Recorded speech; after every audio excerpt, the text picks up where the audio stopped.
we'll wait till 6:05 and then we'll begin.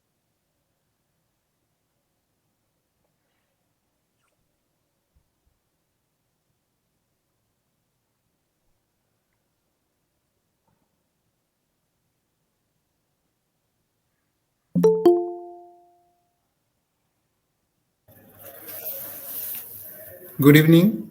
Good evening. So, shall we wait for some more time? Yes, I was thinking Probably. I'll wait till 6:05 so others can also join, then I'll Yes, begin. yes. Okay.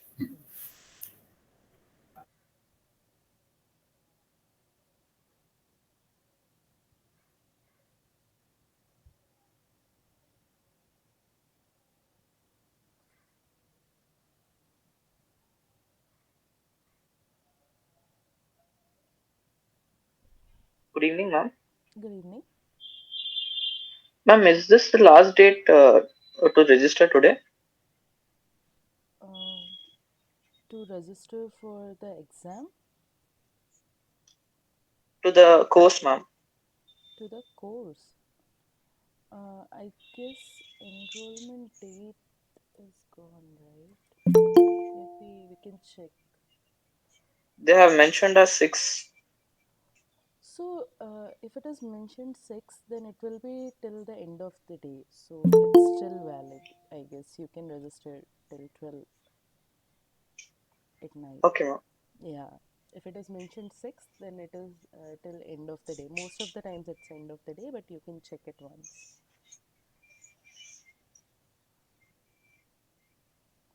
Since we are waiting, we have one minute, last 1 minute. Do you have any concerns, any queries before we start? Anything you want to know, you want to discuss? Ma'am, about the classes and attendance. Okay, so see, this is something which is for your benefit. So I won't be keeping track of attendance as such, but it is something to help you people out. Like we will go through few questions, sample questions, and which will help you out while working your assignments. And assignments, since assignments are graded, so this will help you. Otherwise, talking about attendance, I won't be keeping attendance as such. Uh, you can clear your doubts while we are in the session. We have 2 hours of session every week, and also there is a respective other TA as well. So you get 4 hours a week, so you can discuss in the like during the session only. So it's fine. You won't need other time. It's okay. We have 4 hours, anyways. So since it's 6:05, so let me formally start the session. Good evening, everyone. Welcome to the live problem solving session for Analog Electronic Circuits course. This is a course which will run for 12 weeks. It has already started from 23rd of Jan and it will end at 14th April 2013 in 2023. And this particular session will run every Tuesday, oh wait, it's not Tuesday. Earlier it was Tuesday. Now since it has been changed, so it's Monday. Uh, Earlier it was Tuesday, but there is a correction in the slot. So this session, as you have joined today, right? So every Monday we will have this session, Monday 6 to 8, and so let's start with the first week live problem solving session. Before that, we'll quickly go through the course content. You might have already gone through it, but just for an overview, what we'll go through in these 12 weeks and what we'll get to learn in these 12 weeks. Starting with the first week, we'll talk about all the prerequisite topics. Like today, also, we will be going through very basic things and electrical and basic electronic components. Then for second week, we'll visit BJT, its operation, MOSFET, its operation, characteristic, equations, everything. For third week, we'll start looking into nonlinear circuits and amplifiers and all those circuits based on single transistors.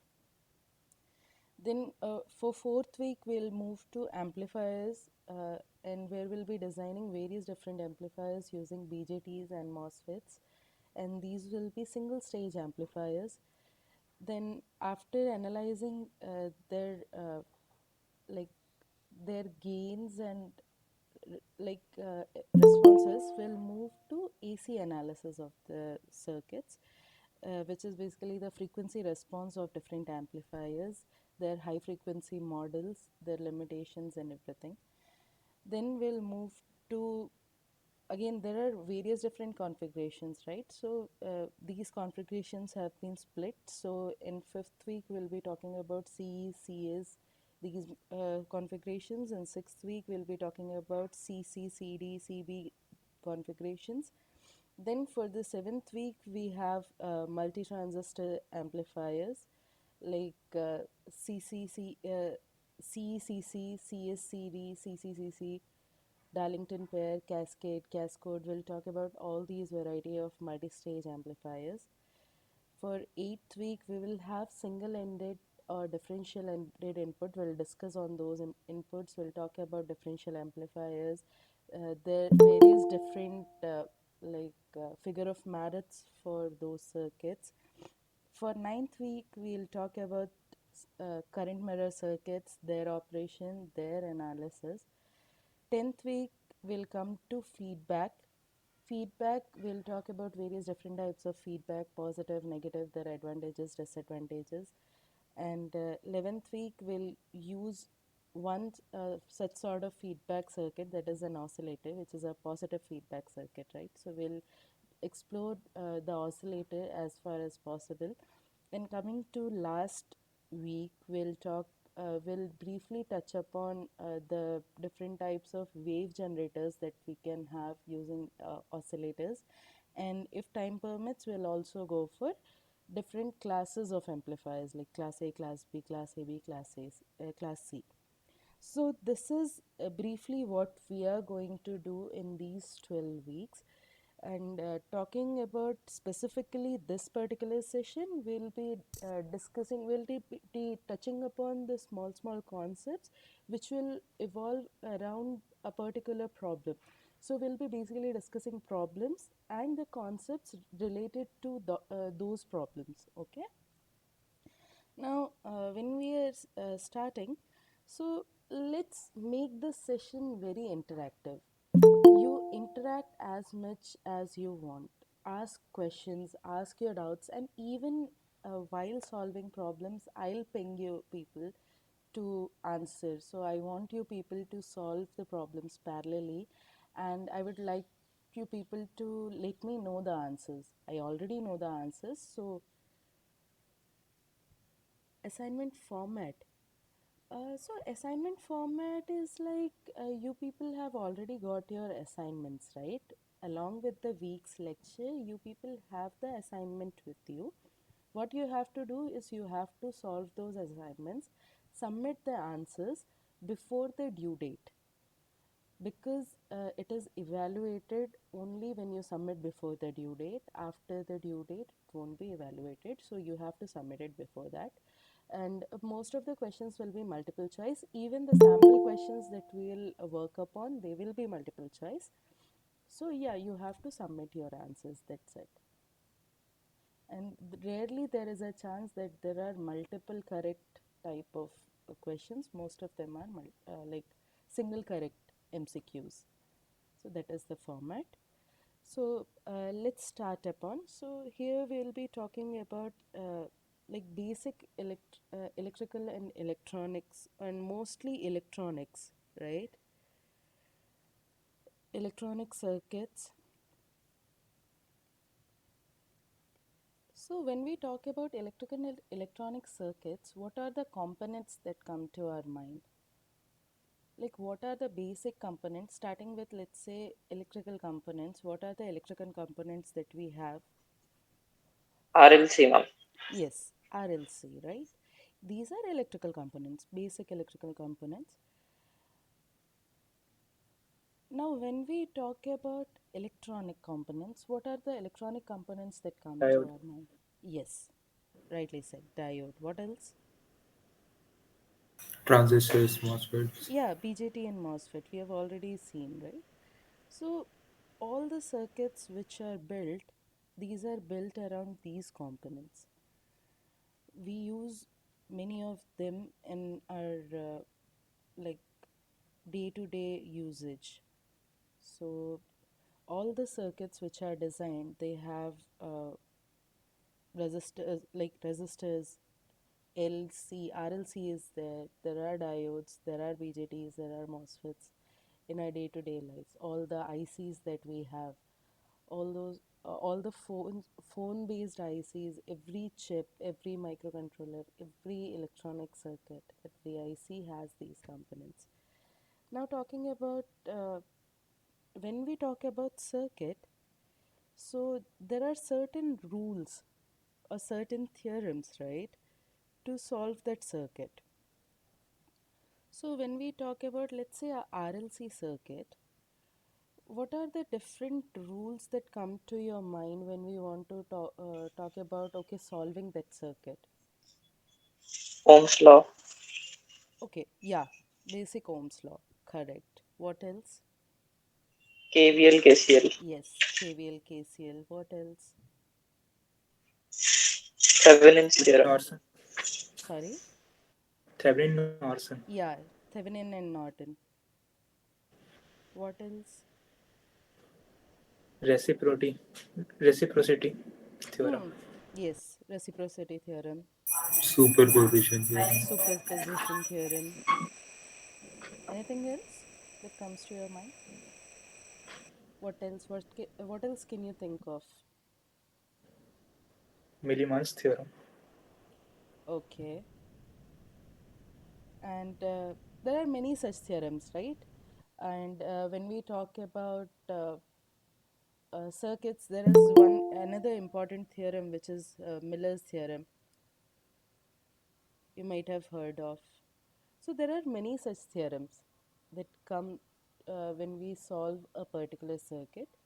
Most prominently, what are the what are the basic uh, rules or theorems that we use are Ohm's law. Everywhere we use Ohm's law, KCL, KVL, superposition theorem. When we have multiple sources and we want to see the effect of those, then we use superposition theorem. Miller's theorem, when we have we'll talk about Miller's theorem. It is not that simple to say, but we'll explain this in detail. So, yeah, these are the basic uh, theorems and rules that we'll use to solve the circuits. Now, while we are at the components, there is something called active and passive components. Have you heard about? Yes, ma'am. Yes, ma'am. So, uh, I would like to know your opinion and your uh, idea on what comes to your mind when we say active and passive components. And passive which do not need power supply, active passive, which need power supply to okay. So passive doesn't need power supply. What type of power supply are we talking about? Like external these, power supply. but when, see, what are, okay, first of all, let's start with what are the components that come in the category of passive components and what are the components that come in the category of active components. Let's discuss those. What are the components which are passive in nature or passive components are? MOSFET. MOSFET is Resistor. a passive component. Yeah, you know, RLC, ma'am. please don't go for hand Yes, some raising. RLC is passive. Okay, wait. There is a noise coming. Yeah. So you don't need to raise your hand and all. You can just unmute yourself and talk. Let's make it very interactive. Okay. So yeah, somebody was saying. So we were at passive components, right? So somebody said MOSFET is a passive component. Is it true? No, ma'am. No, ma'am. No, right? RLC. Okay, what is your take on diode? What type of component is a diode? Active, Passive ma'am. component.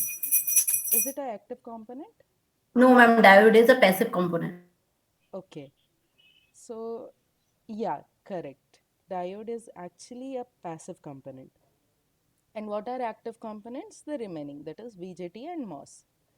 So now looking over these examples, can you think of, okay, what is it that is making the certain components active and remaining components passive? Can you talk on that? Like, can you have your opinions? What is your opinion? Like, what is that making BJT and MOSFET an active device, whereas RLC and even diode is a passive device? What is it that is different? Power input and power output for passive components is equal, whereas in active component, uh, output is amplified. Uh, but Okay, but can we tone it down, like in very basic terms? What is the basic difference? Like, not going to higher levels, just very basic. What is the difference between active and passive? Active components can amplify a signal or can achieve a power gain, but passive components doesn't. Okay, that is one point. What else? We can say, yeah, they amplify. Okay, I agree. What else? Passive component consumes or store energy. Passive component consumes or stores energy. Okay, but active doesn't. Mm-hmm. That's a new perspective. Yeah, what else? What is that comes to your mind? Like, what is different in BGTs or MOSes than RLC or diode?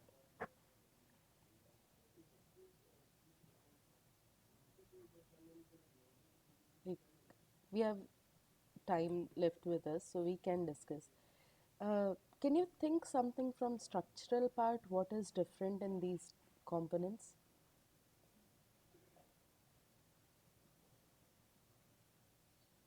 Structurally, they BJT and MOSFET are in a IC form. no, not really. Uh, They have multiple terminals. yes, Yes, yes. yes, you're getting it right. These are two terminal devices, whereas these are three and four terminal devices. So, having like multiple terminals, what is that? Like, is it advantageous, disadvantageous, or what is the freedom that you get from having multiple terminals? Why do you need multiple terminals?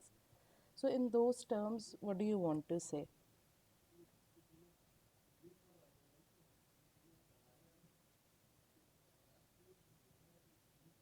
Yes.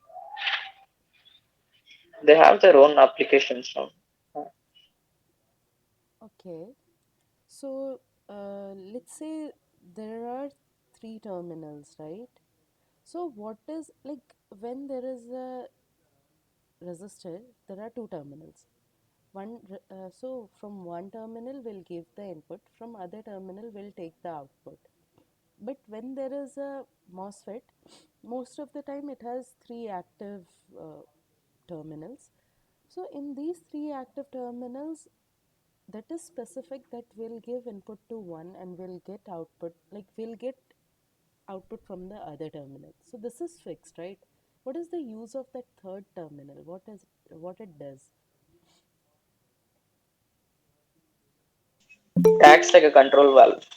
Yes, it acts like a control valve.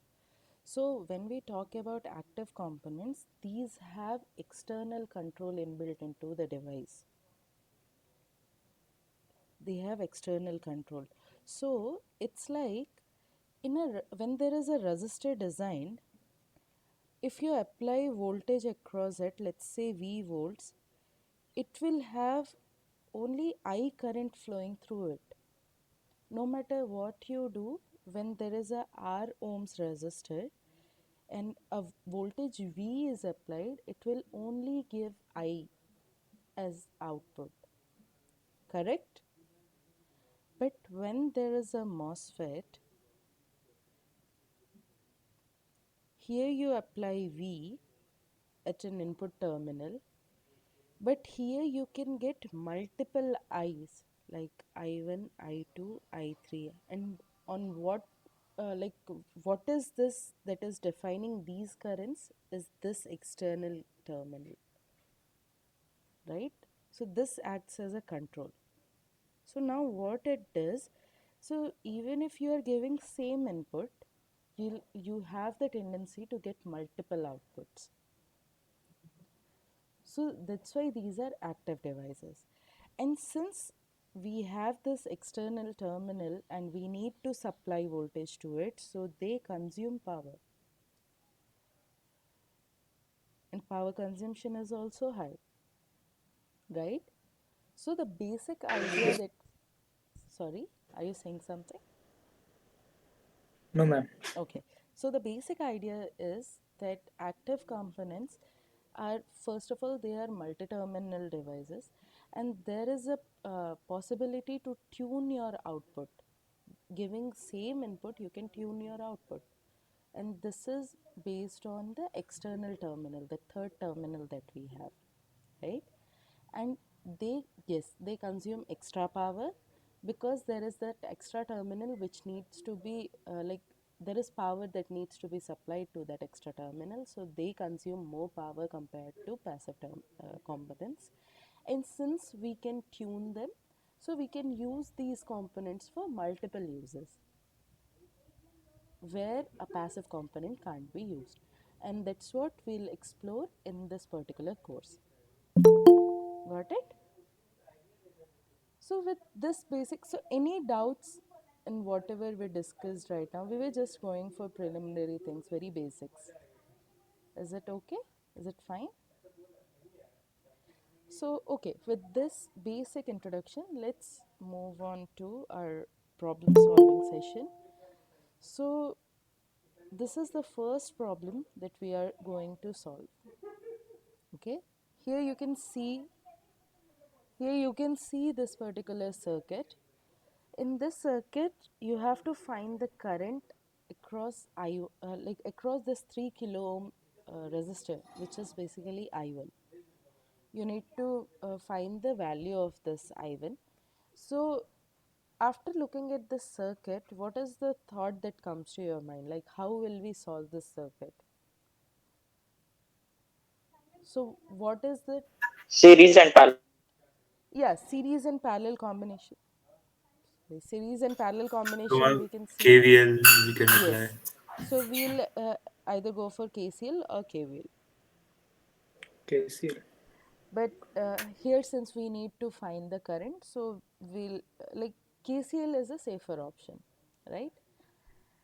And we have multiple nodes. So, so KVL we apply on a loop, whereas KCL is applied on a node. This is clear to everyone, right? So here we have three different nodes, or let's say four nodes. This is also a node, right? This is a ground node, but three unknown nodes. So how will we solve it? For finding I1, we can write I1 as V3 minus V1 upon 3 kilo ohms, right? Our basic Ohm's law. Like potential difference by resistance will give us the current. But for that, we need to find these two node voltages, that is V3 and V1. So how will we find those? So we'll go for KCL. So let's write KCL for V1. How will we write KCL at V1? See, there are various different conventions that people use to solve KCL and KVL. And every person has their comfort level with the conventions they use. But just remember that you need to follow one uniform convention. Otherwise, you will get confused and things start get wrong. Because once, if you miss the signs, you'll get wrong results. So that's why try to follow one single convention. Any convention you follow, it doesn't matter. Ultimately, you'll get the answer, but just stick to one convention. Okay.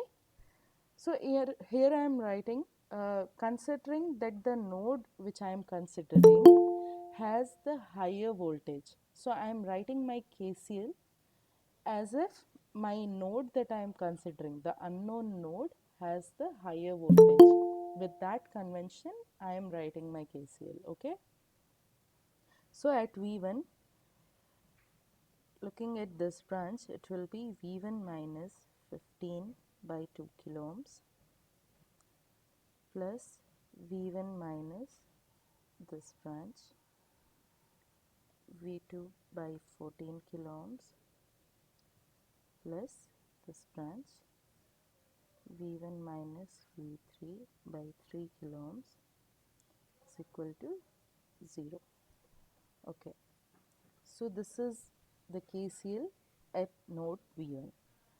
Now we also need to find V3, right? So for V3, we'll write KCL V3 minus 1 by 2 kilo ohms, V3 minus V2 by 2 kilo ohms plus V3 minus V1 by 3 kilo ohms is 0. So we have the equation at node V1 and we also have equation at node V3. So can we solve these two and find the values of V1 and V3?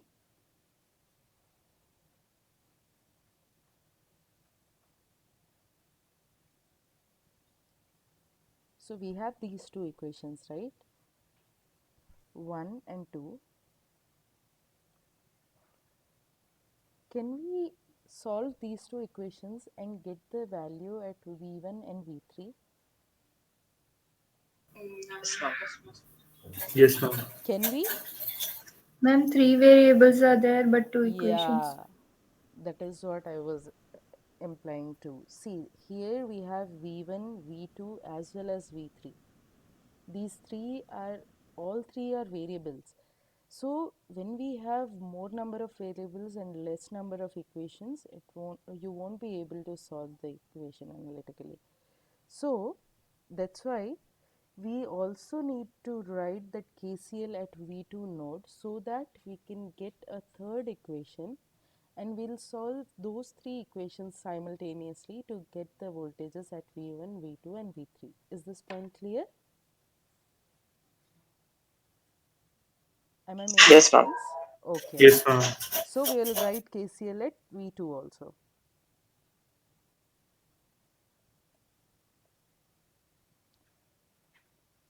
It's V2 minus V1 upon 2 kilo ohms, V2 minus V1 by 14 kilo ohms, and V2 minus V3 by 2 kilo ohms. Now we have three equations as well as three variables. So we'll solve these equations simultaneously and we'll get the values for V1, V2 and V3. So now I would like you people to, can you quickly solve these equations and let me know the values of V1, V2 and V3? I'll give you time, we can wait. I'll give you 5 minutes. Can you quickly solve this? Yes, ma'am. Yeah. Solve it and let me know the answers. I have answers with me and I'll let you know whether you have done it correctly or not. Okay.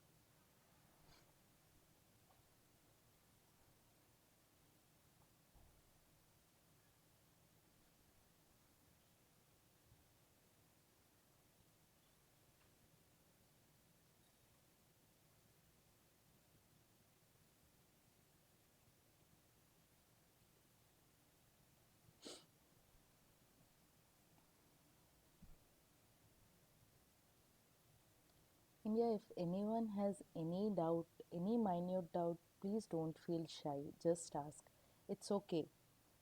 See, nobody is here to judge you, okay? So don't worry. If you have any minute doubt, any basic doubt, you can please feel free to ask.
So anyone got the answer?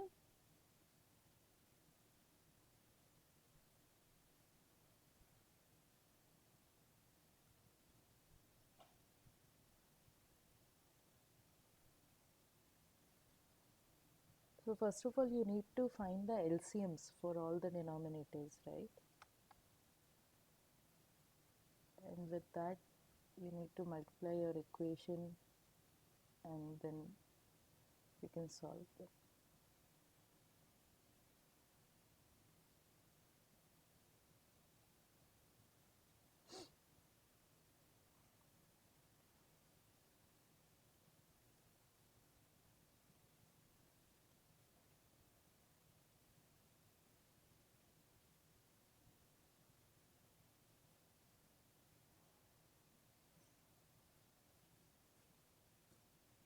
So do you want me to disclose the answers? Just in case you people can tally. I'll write the answers over here. Just see if you have got the same answers, okay?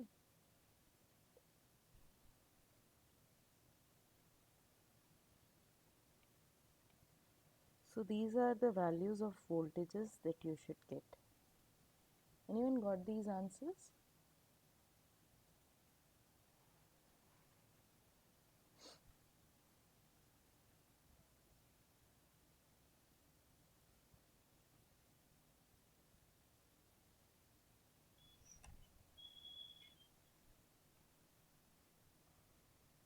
Are you facing some difficulty in solving the equations?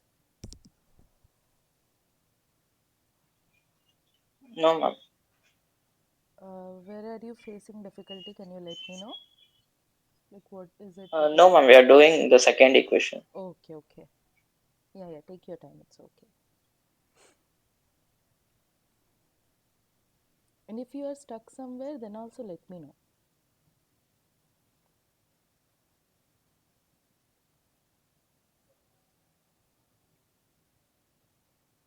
And others also, please feel free to talk. It's okay. See, you don't know me, and I don't even know who is speaking, right? So it's okay. You people can talk, ask your doubts wherever if you are stuck. See, this is something to help you out. It's not an exam, so feel free to ask as many doubts as you want.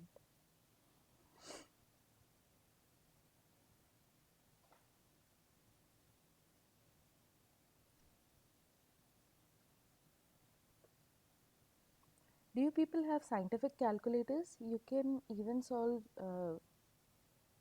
three variable equations and like simultaneous solution of three variable equations you can get using scientific calculators also, because I know hand calculation takes a little longer, so you can directly feed into scientific calculator and you can use it. That also you can do, because like for proctored exam you won't be allowed to carry the scientific calculator. otherwise, but in general, when you have normal exams, your like college-based exams, or even in schools में नहीं, college में you get to carry the scientific calculator, so you can use that.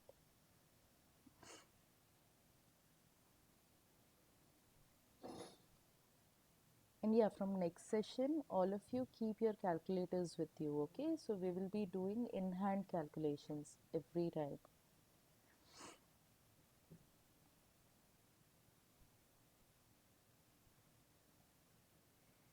Okay, so what's the status? Ma'am, can you show the choices? Okay, choices you want. So this is for current. Did you get the voltages right? If you get the voltages right, then current is like, it's just nothing, right? You have to like apply Ohm's law. That's it. So did you get the voltages right? That is more important.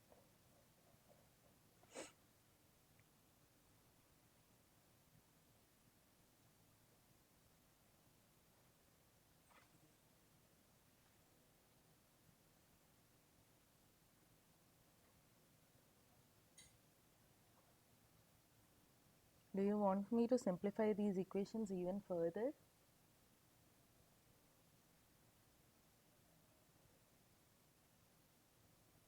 Or you people will solve it and get the answers? Okay, you people will solve it and get the answers. So please note down that voltage values are 10 volts, 3 volts and 4 volts, okay? And once you get these voltages, then current, how will you get I1? I1 is V3 minus V1 by 3 kilo ohms, right?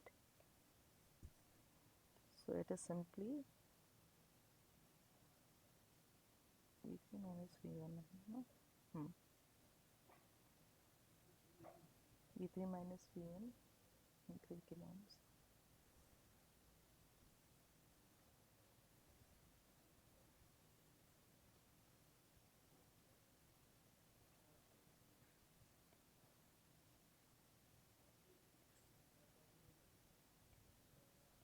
So the answer that you will get for current is minus 2 milliamps.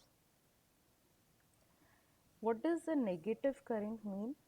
Can anyone of you answer? Reverse biased. Sorry? Reverse current. Reverse current.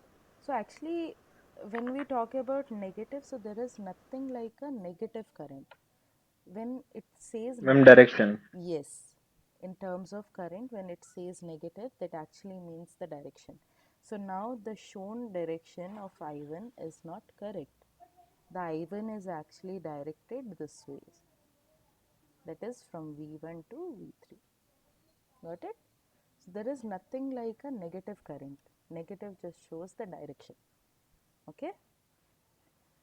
So moving on. Flow of electrons will be opposite direction, ma'am. Yeah, current's direction is different. So here earlier we were considering the direction of current from V3 to V1, right? But after calculation, what we found out that while considering this direction, we are getting a negative current. That means the actual current is flowing through like from V1 to V3. It's not flowing from V3 to V1, it's flowing from V1 to V3. And also we know that current flows from higher potential to lower potential, right? And here we can see that V1 is the highest potential. So it should start from V1 and spread out. So that is what our calculations also signify. So that's how you can also cross check if you are getting correct answers or incorrect answers. Okay? So yeah, moving on to the next question. So this is a follow-up question. Here we need to find the voltage V12 across 14 ohms, 14 kilo ohms resistor. What does V12 means? It's already mentioned. V1 minus V2. So V1 was 10 volts and V2 was 3 volts. So it is 7 volts. V12 is 7 volts. Right?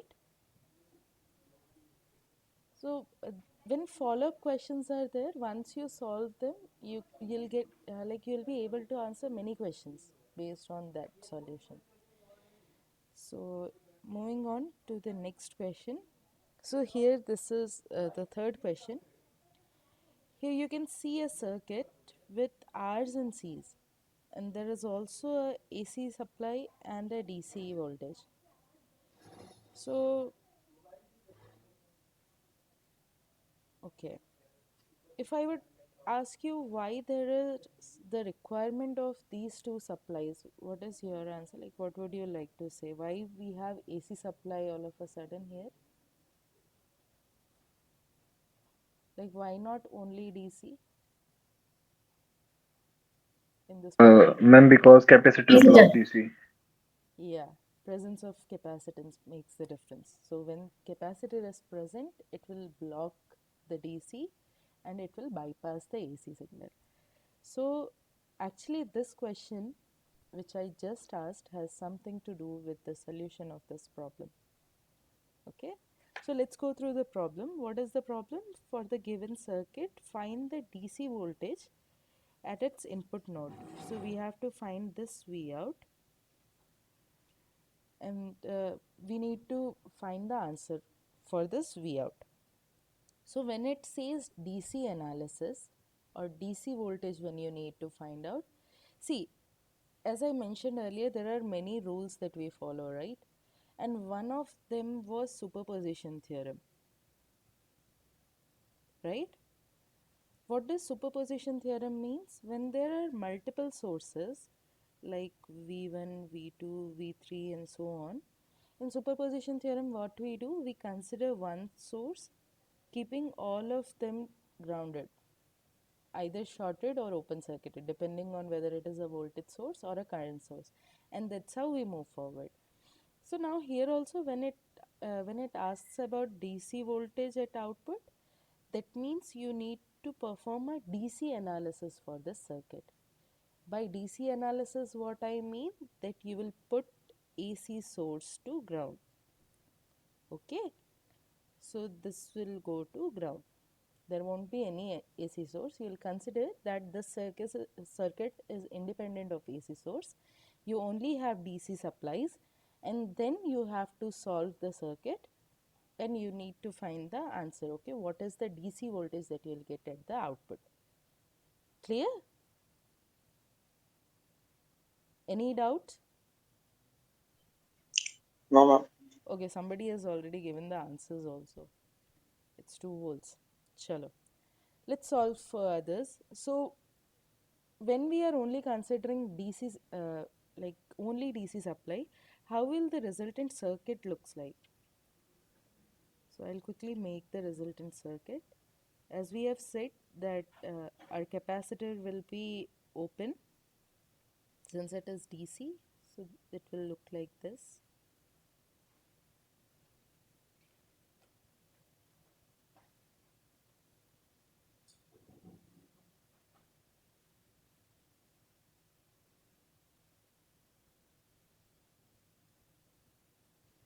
So this is how our circuit will look like. This is our V out node. So now here simply we need to apply KVL and we'll get the answer. Or we can apply KCL, anything, like whatever you feel comfortable with, you can simply apply and solve. So here it is like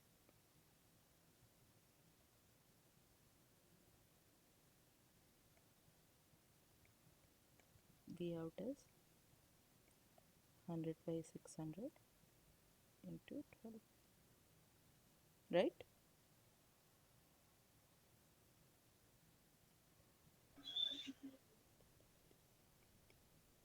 Is this clear how I got this? Yes, ma'am. Yes, ma'am. I've written it directly. So just in case you don't find it comfortable, you can please let me know. Yeah. Okay, so here we did nothing, like these two were in series. So series में तो simply add हो जाएगा. So 100. Then across this by total into voltage. So that will give us the voltage across this particular node. Is this clear? So Yes. moving on to the next question. So it is again a follow-up question. Here it is mentioned that in this circuit we have to assume the capacitors to be shorted for the input signal frequency. Sorry. Ma'am, this is myself, Pradeep Mandal from IIT Kharagpur. Yes, sir. So, before you go to the next question, Yes, sir. incidentally, I also have joined in this meeting. Okay, sir. Nice to see you taking the class so seriously. Thank you, sir. Thanks a And lot. I think I'm also expecting one more TA, Yes, sir. right? Mohammed is there. Mohammed, can you uh, please unmute yourself?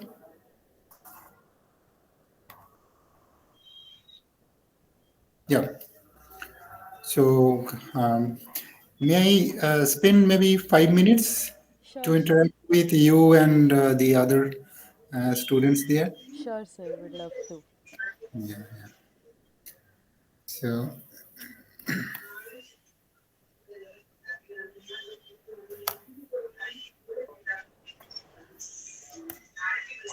Hello.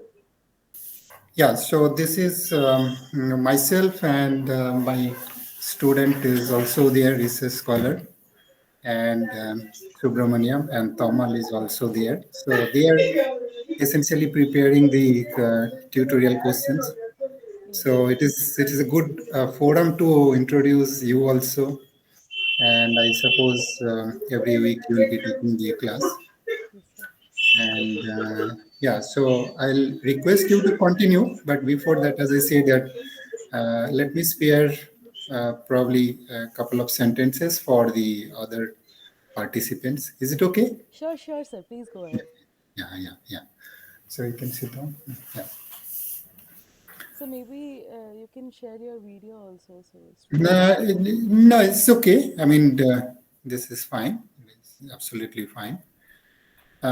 First of all, I must appreciate you and Mohammed also that you have taken interest towards this subject to be TA.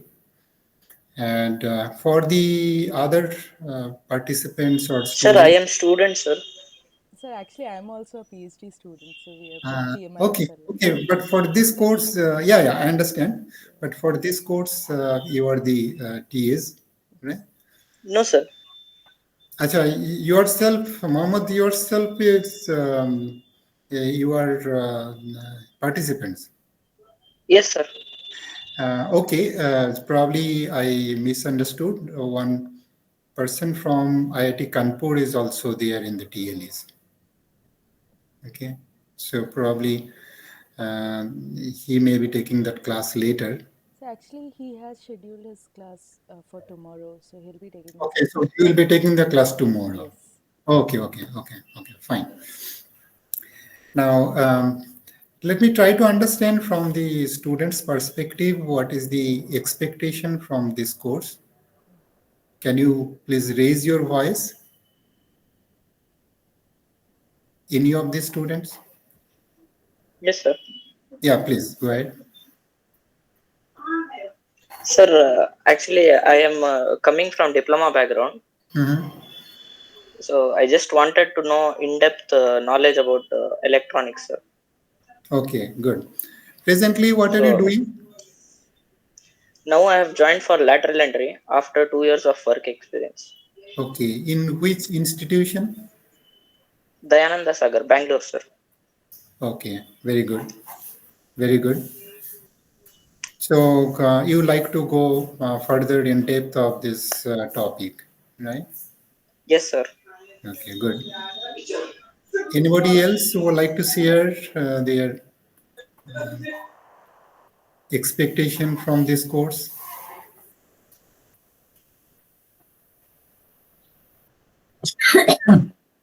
Hello? Yeah. Yes, sir. I am also a BTech student from Maharaja Agrisane, Mhm. second year. Okay. And my expectation from this course is that I will be able to prepare for the GATE exam, first of all. Okay. And secondly, sir, I want to go to VLSI domain. Mhm. So I think this will scale up my a resume and will be beneficial for me. So, do you have any prior information about this course? No, sir, I got it from Swayam portal only. Okay, okay, good. Yeah, Ajitesh, you would like to share something? Yes, sir. I also wanted to work for VLSI industry. So I Mhm. just wanted to learn much more about MOSFET. So that's why I have taken this course. Okay, okay, good. So, BJT probably you are already knowing it. Yes, yes, sir. Okay, so in which year are you now? Sir, actually, I am in BTech fourth year. Okay, Currently, okay. I am in eighth semester. Okay, in which institution? Sir, Thapar University, Patiala. Okay, okay, very good, very good. So you must be preparing for GATE also, or you already have appeared for GATE? Yes, sir. This year I have appeared for GATE. Mhm. So how was the performance or examination? Sir, paper was good. There was lot of core tough questions was also there. Mhm. But overall paper was good. Actually, it's my first attempt, so little Mhm. bit nervous was there. Mhm. But overall paper was good. Okay, so you're getting ready for probably next year also. Yes, sir. Actually, I have joined Samsung in Good. Noida. Mhm. So I wanted to prepare for much more like companies like Texas, another VLSI company. So that's Mhm. why I am taking this course basically for MOSFET. Okay, okay, okay, good. Any other people in the class?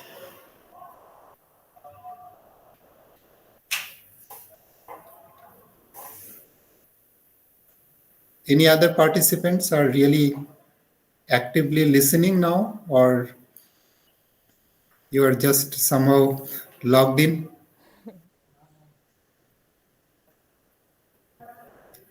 Hello, students. There are 9 more uh, members are there in the meeting.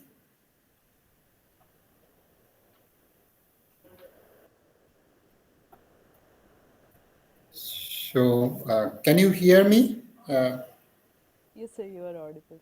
Oh, okay, okay, Uh, Students, please feel okay. free to Yeah. talk. It's okay. Somebody said that no microphone. No problem. No problem. Okay. Maybe you can write it down in chat if you want. If you want to share any Yeah, yeah. feedback. If you have some expectation, please type in. Yeah.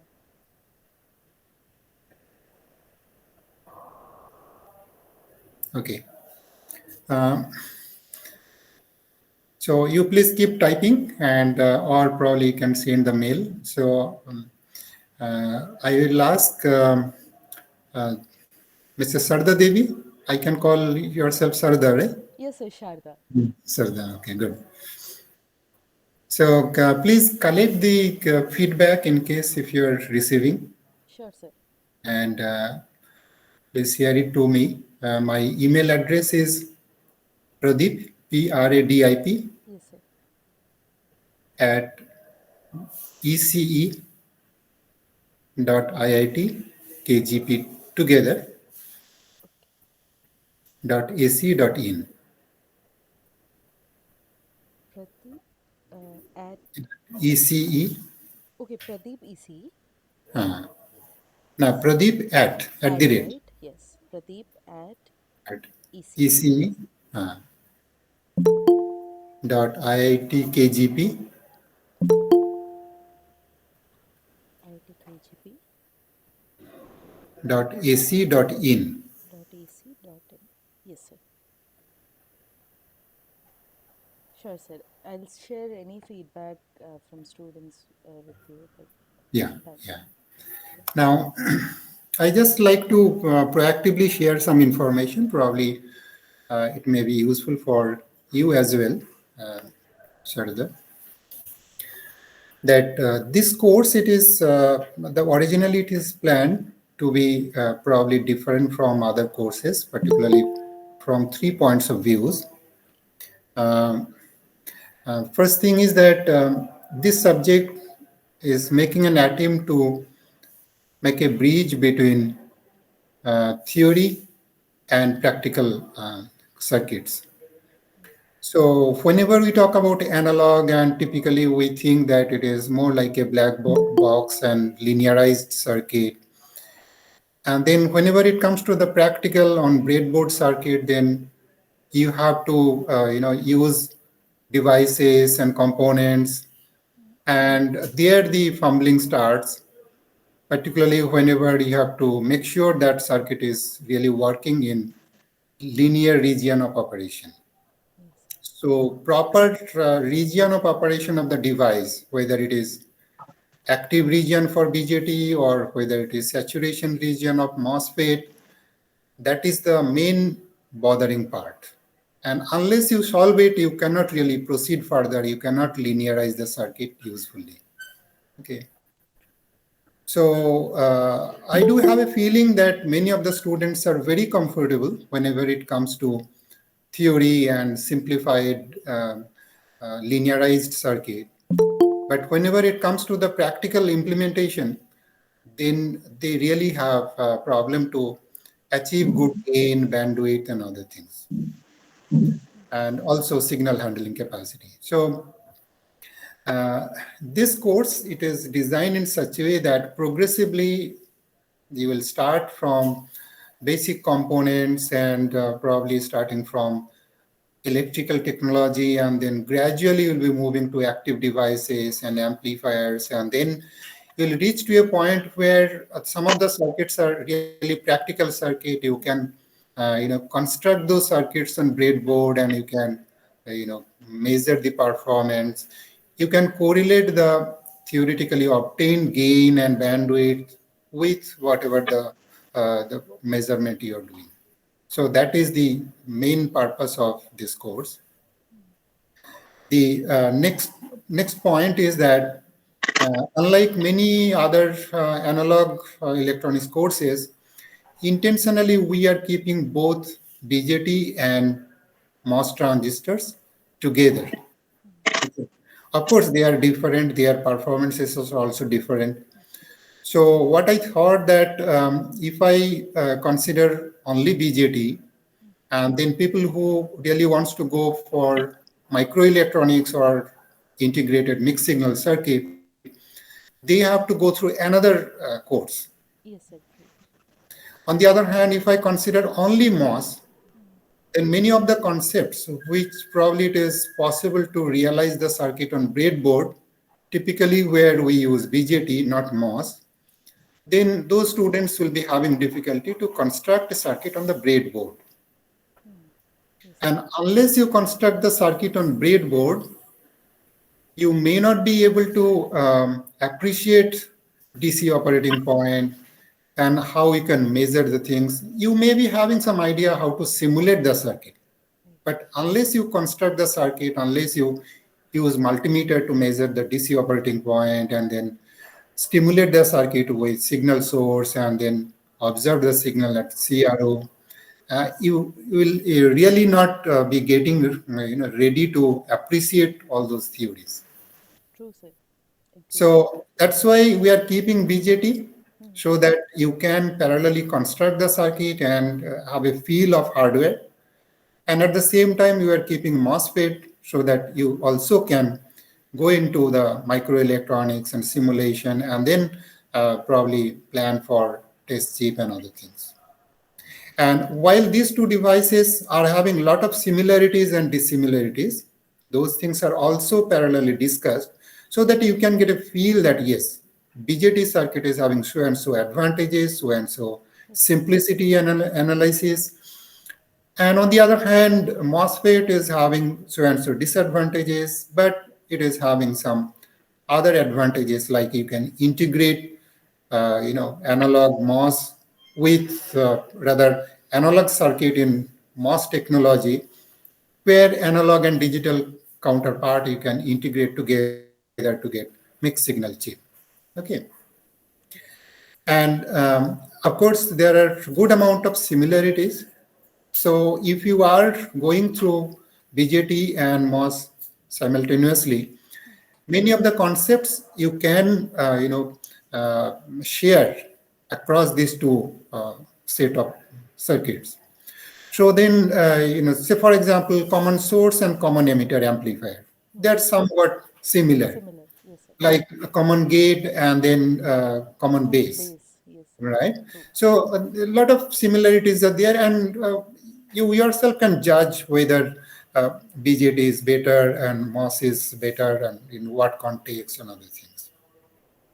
So this is the second point we are planning to address. And also the numerical problems we are setting in such a way. In fact, numerical problems, if you see, it is quite an extensive numerical problems it will be covered. And that's why the number of lectures, of course, it is quite large. So I suppose later you will appreciate what is the purpose of that. Please do not carried away by too many lectures covering this tutorials. Those things probably you can take it offline. You can go in high speed mode and you can get an idea that how it is solved. But those numerical problems are essentially complementing your theoretical understanding. And once you correlate the theory and the numerical problems, which also you can either simulate or you can construct the circuit, then your whole knowledge, your theoretical understanding, you can extend to make a practical circuit. That is very important, because many a times we have seen that people are very comfortable in theory, but whenever it comes to practical circuit, only very few people will be doing. Other people, I don't know what is your situation in the other lab, but many of the students, they will go to serious students or probably bright students to collect the data and try to get the support and other things. Here, the purpose here is that every student should go through the numerical exercise. They can take help from the other people, or they can go through the tutorial. But end of it, they should know how to solve it. That is the vital point. Okay. Yes. So these are the three aspects we have covered. So in summary, those people will be starting from some very basics. Definitely, it appears to be a slightly heavy course because it starts from very basic and it is going to practical circuits. So a lot of practical aspects are also discussed. But at the same time, keep in mind that this subject, it provides a solid platform, that is the purpose, for those students who wants to go for microelectronics and VLSI circuit, particularly analog and mixed signal kind of circuit. Once you go through this, I'm sure that you can go to the next level course, such as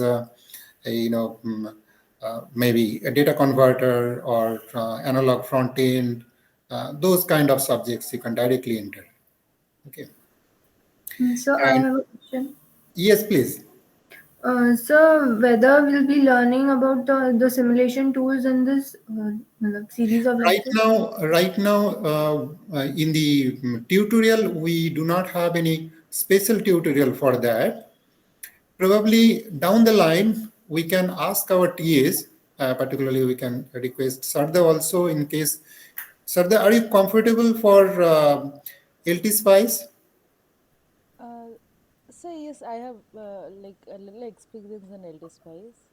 Okay. I can have. So down the line, probably one of your interactive class, please prepare few examples. Say, for example, the circuit you are showing now on the screen. Yes, sir. That circuit also you can construct it and quickly tell that what are the steps to follow to simulate it. And once the students are comfortable to the tool, they can parallelly construct the circuit and cross-check performance of their corresponding circuit. Okay, sir. Right? Please plan accordingly.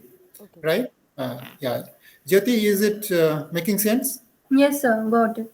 Yeah. Okay. The other point which I was also referring to that. One of you already, I think it is Jitesh. Uh, he is working or about to work in say Samsung, and has gone through probably 4 years program, BTech program, but still now he is going to practical circuit. It may be MOS or it may be BJT. Now for them, this course, it will be very good refreshing course, not only just to refresh, but also looking back to whatever the things in the 4 years they have learned. Now, how they can again look back and identify what are the useful stuffs which can directly be utilized for VLSI circuit design. Okay, so this is, as I said, that it is refresher for fresh or maybe 2 to 4 years experienced engineers can also take this course. And of course, the other students like second year BTech students, they can take this subject. So that is the whole purpose. Now, coming to some of the contents of this course, as the number of lectures, it was it was exceeding the limit. I think right now it is 99 lectures of the year. Okay, I could not cover some of the topics such as oscillator, though Sharda's mentioned that, Okay. but we could not fit into that. And also some different aspect of the feedback circuit for stability aspect of feedback circuit, that we could not do it. So essentially, two topics I should say is not covered. One is oscillator part. Another one is the class B and class AB amplifiers. Those things we do not have any recording. But yes, probably based on your interest, if you have any query, please send us some of the questions. We definitely will try to share you some of the supplementing material. It may not be part of your main course or it may not be part of your evaluation, but I'm sure that those things, it will be very useful. And also, I like to share something about your the gradings and evaluation. Uh, I don't know. You might have also seen the previous year's statistics. So if you see that, it may be scary for you. So number of students could clear this subject, it is quite low compared to the enrolled students. Please don't be sidetracked by that number and the data. I understand that in my evaluation system, something need to be rectified and corrected. Say, for instance, most of these questions may not be multiple choice in the final things. Okay, may not be multiple choice. Rather, you have to work out to get the final numerical value, and you have to enter that value. Now, for this situation, if you are committing any mistake, either concepts wise or in your intermediate steps, the final answer, it is wrong. And you will not get any marks out of that because there is no scope of giving partial marking and other things. That is one part we need to address. Second one is that you might have also seen, or probably later you will see in the assignments, some of the questions are connected questions. So if you are unable to solve the previous part, probably next part you will be committing mistake. So if you are solving initial part wrongly, your whole time and effort, it will be going to zero. So these are the things we need to look into. But of course, we will not be converting into multiple choice. We'll continue will continue this to be numerical based, because finally, whenever you have to design something, you don't expect that somebody else will be designing and giving you multiple options and then you simply have to tick it, right? You yourself have to design and certify that yes, my design is working. So that confidence definitely you have to build up. But for that, if I set the number of questions right now it is on the higher side. As a result, previous year students probably they were time pressed, and that's why many of the students, I know the data should not be so bad, because the kind of question we covered in tutorial. So if the students are serious enough, at least 50% of the students should clearly get through. So this time I have to do something on that matter while setting the final question. And also you have to keep in mind that I am setting similar kind of question in IIT Kharagpur. By the way, I am from IIT Kharagpur, but we do have the flexibility to do the relative grading, which is not entertained in NPTEL course. So I'm realizing that yes, since relative gradings are not possible, then from the beginning itself, I should set the question appropriately. So these are the few things I like to share with you proactively. So in summary, don't get too much bothered by the previous year's data. Let you concentrate on what are the things it is covered here, and along with our TAs like Sharda, and I think tomorrow Mohammed will also be there. I also have here Tamal Chaudhary and Subramaniam as TA. They are essentially formulating the tutorial problems. Subramaniam was TA for previous 2 years also. Tamal is a new joinee. And of course, Sarada and Mohammed will also be there. So we all will be helping you to clarify your doubts. But end of it, you have to earn your grade. I repeat this point, you have to earn your grade. We'll take care of your doubts. We'll try to take you to the next level of your confidence. But you have to work out. You have to, get your skill. Yes, please. Sir, I'm Rajit from Bangalore, sir. Yes, please. Sir, actually, your lecturers are good and I am trying to understand it. But the reason is, what is the basic knowledge required to understand it completely 100%, sir? Because no, some points I am getting like, oh, I know this, but something is, I'm thinking like it is not known to me. Okay. So I am lacking in some basic knowledge, sir. Okay, fine. But definitely, it may be case to case, but as a whole, if I see your electrical technology and some extent device knowledge, some extent, I'm covering even starting from diode and then going to DJD and then MOS. But in case still, if you have any query, feel free to ask.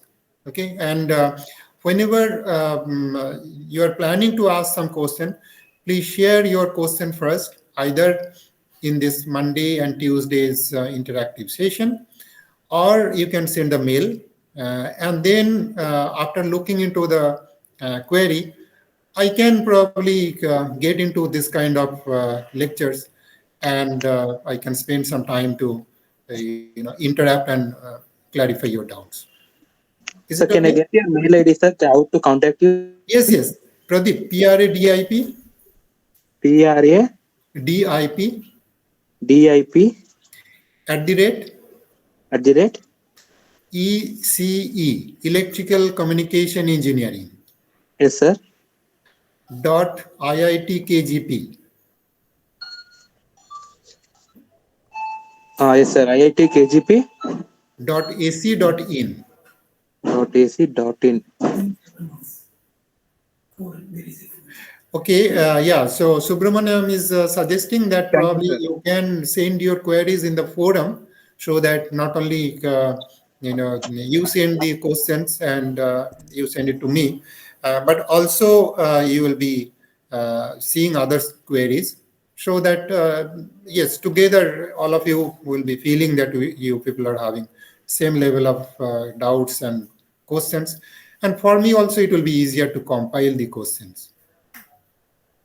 Sir, the Right? will interaction classes will be weekly, sir.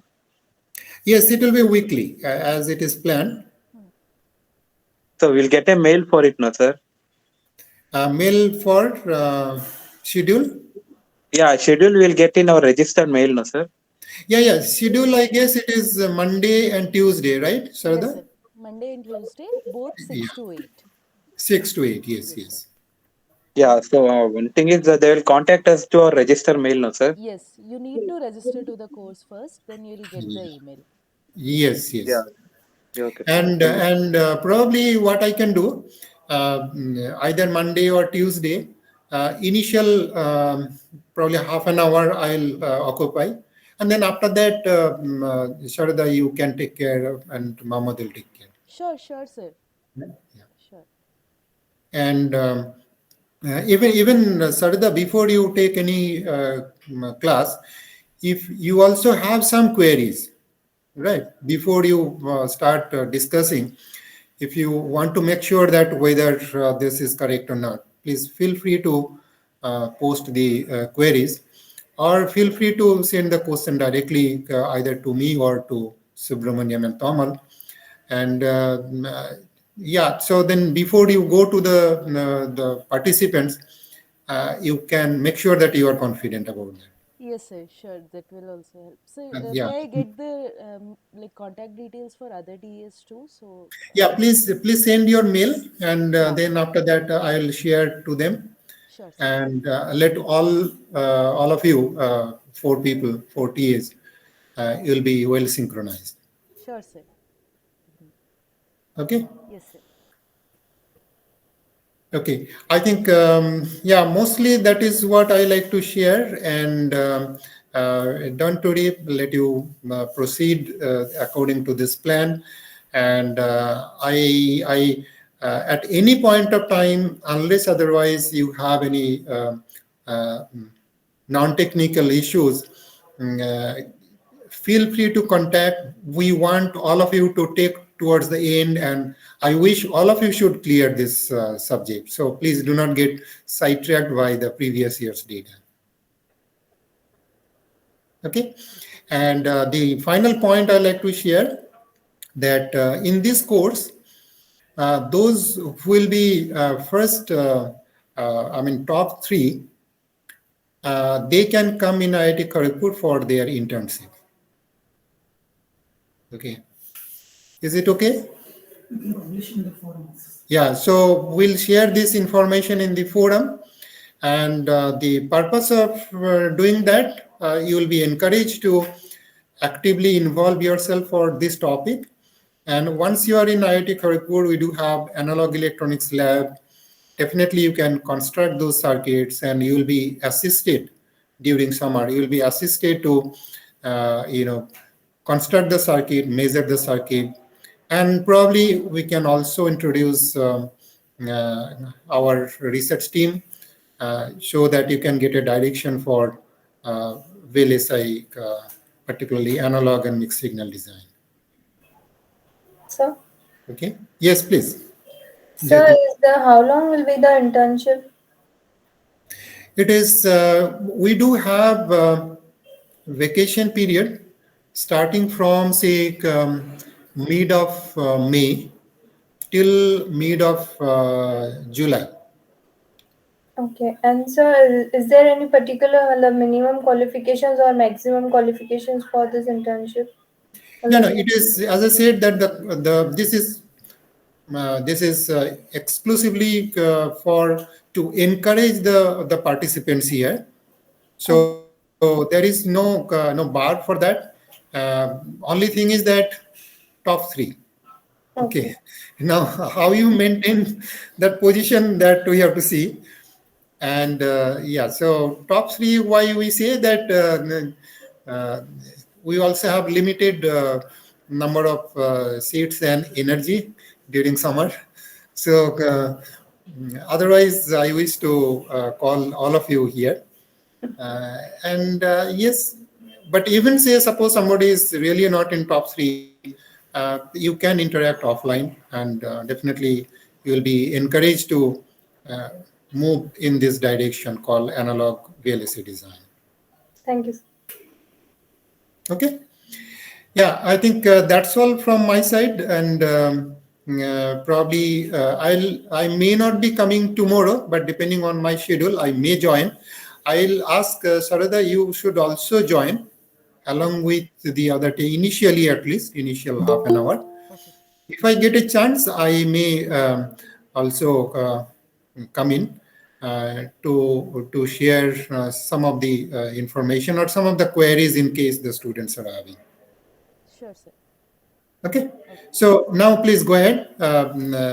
I think I have taken more than what I have planned, definitely, but I think it is useful to interact with you, and I'm sure that at least I'll be happy to see you you continuing with this level of energy throughout the semester Sure, sir. and rigorously doing it. So definitely, I would like to receive feedback from you. So I guess you were here. I didn't know actually that you were here in the session. So since you were here, you could share few feedbacks, because this is also like, I guess, my second teaching experience. So I would also want to know, like, No problem. You are doing absolutely fine.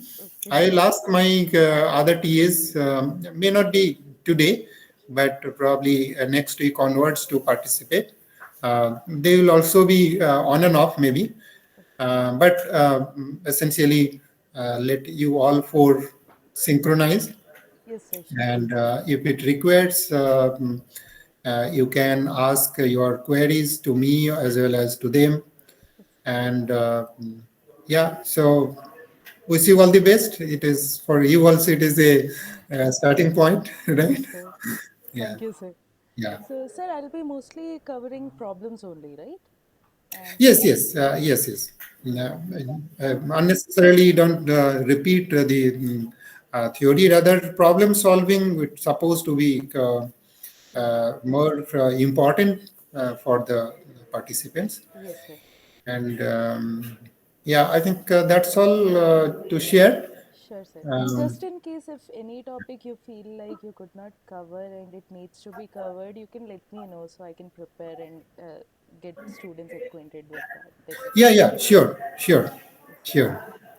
And Okay. regarding simulation, LT Spice, maybe we can decide one day, say, like, Yeah, any yes, sir. free Spice software, it may be P Spice or LT LT Spice Spice, or yes. uh, any other circuit simulator, transistor level circuit simulator, Yes, sir. using which you can simulate most of these kind of numeric the Amplifiers numericals. and everything, yes, sir. Those level of circuits, yes, sir. Yes. So we will also like we'll also discuss among all the TAs, and we'll Yeah. select one slot so it's not repeated also, and it's convenient for Yes. students. Yes, yes, Yes, exactly, sir. exactly. Incidentally, I visited Gandhinagar for Oh, my personal trip. okay. And one professor madam is there. I forgot her name. Professor Joycey. Yeah, yeah, yeah. Jaisi, yes. Yeah, So actually I visited. I'm with Professor Nihar. Okay, okay, So okay. yeah, but Professor What is his title, Professor Nihar? Professor Yeah. Nihar Ranjan Mohapatra. Ah, Uh, yeah, yeah. Next, his cubicle is next to yes, her, right? yes, sir. Yeah, yeah. I visited to Professor Mahapatra first, and then Okay. into the to her. Yeah, so actually we share the same lab together. So Okay, okay, good, so good. yeah. Okay, good. Please continue. Sure, sir. Probably you do have planned something to cover. You Yes, sir. will have another half an hour or so. Yes, sir. I have half an hour more. I'll try Thank to you. prepare. So I'll wish all the best for you as well as for Thank the you. other participants. Thank you, sir. Okay. So, yeah. Thank you. Bye. Thank you, sir. Bye.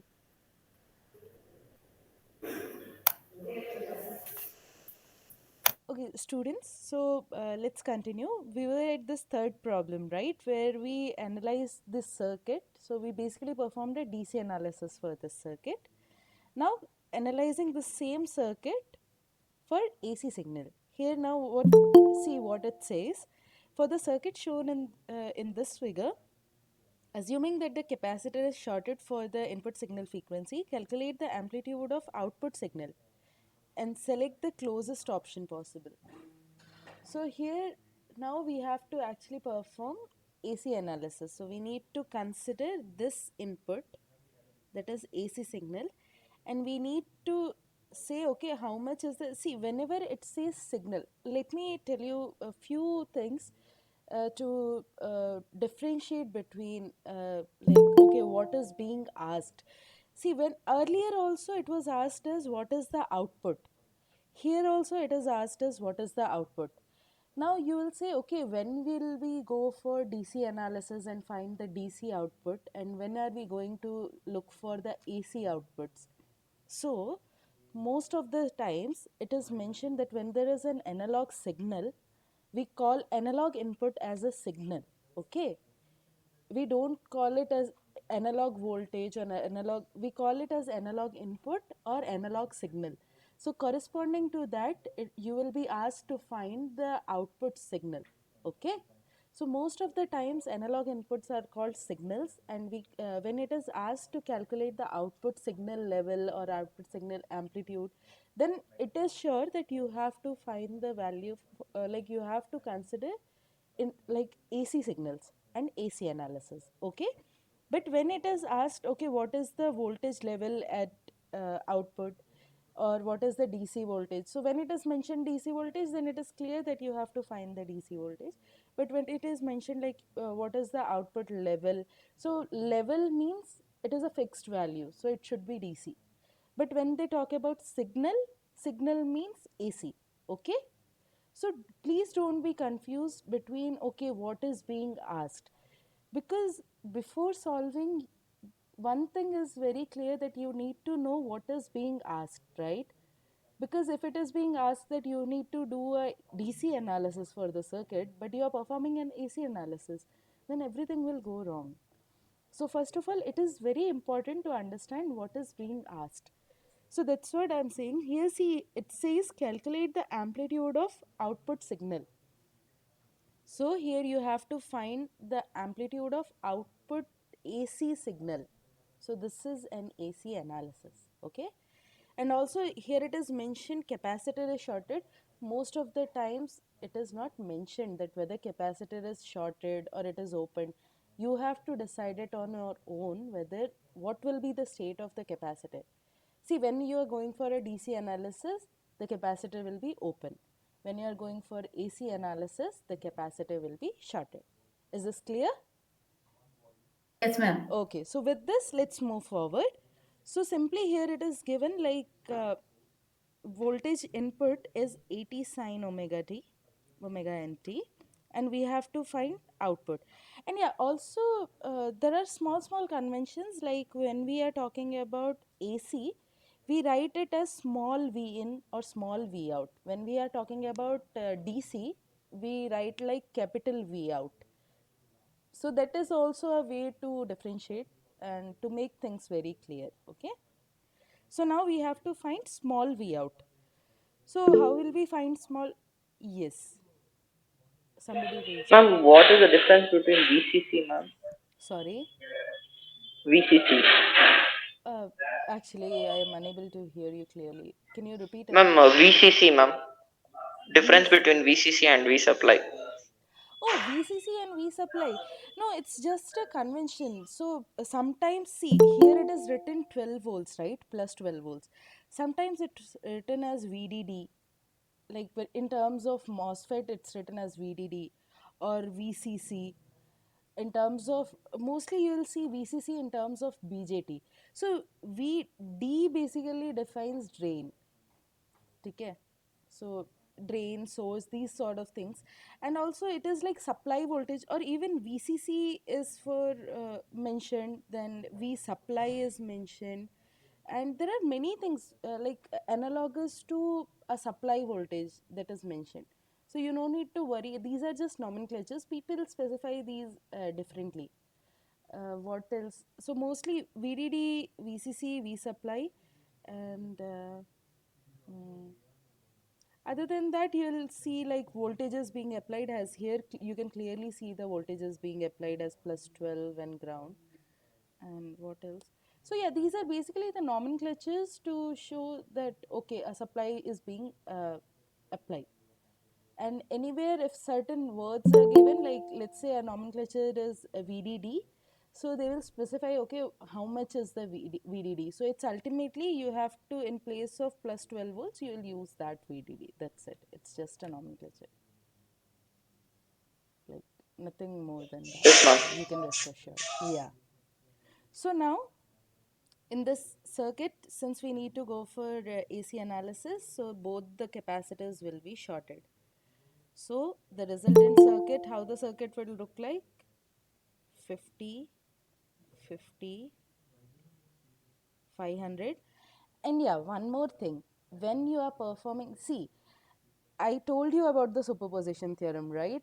So here also it will apply. Now when you want to perform AC analysis, what you'll do, you'll put all your DC sources to ground, okay? And you will only have AC source in your circuit.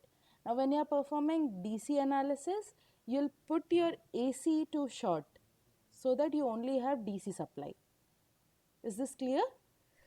So how this circuit Yes. will look like? It will look like this. The resultant circuit will look like this, 500. Or to make it even simpler, it's like 50, 50, 500, V. Okay? So here we have to find V out, small V out. So this is what is asked. Now the circuit is simple, right? There is one more 50, ma'am. Okay, that 50, see, there is a parallel capacitor across, right? And since Yes, we are ma'am. going for AC analysis, so in AC, what will happen? This capacitor will be shorted. Yes, ma'am. So when the capacitor is shorted, everything parallel to it will be shorted, right? Yes, ma'am. So this resistor will also be shorted. So that's why we are directly writing 50 and then ground. Clear? Okay. So here simply now we can see there is a, yes, go ahead.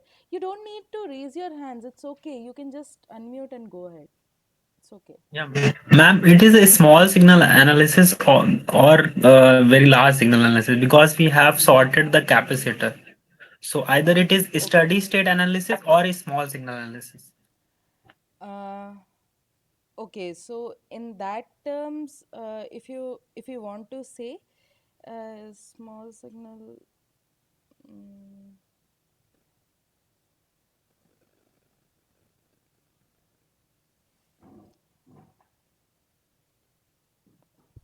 so for capacitor, XC we know it is 1 by omega C, right? And when we say our capacitor is shorted, that means R being 0, right? Or R tends to 0, right? Reactance Or is 0. or XC tends to 0. Reactance is 0, right? That means your frequency should be higher, right?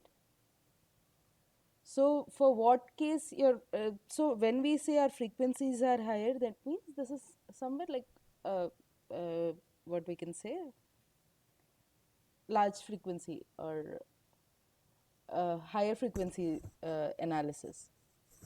Because when we talk about zero frequency, that is DC, right? So we call it as a low frequency analysis. So for AC, it's all known as like a high frequency analysis. You can safely say that.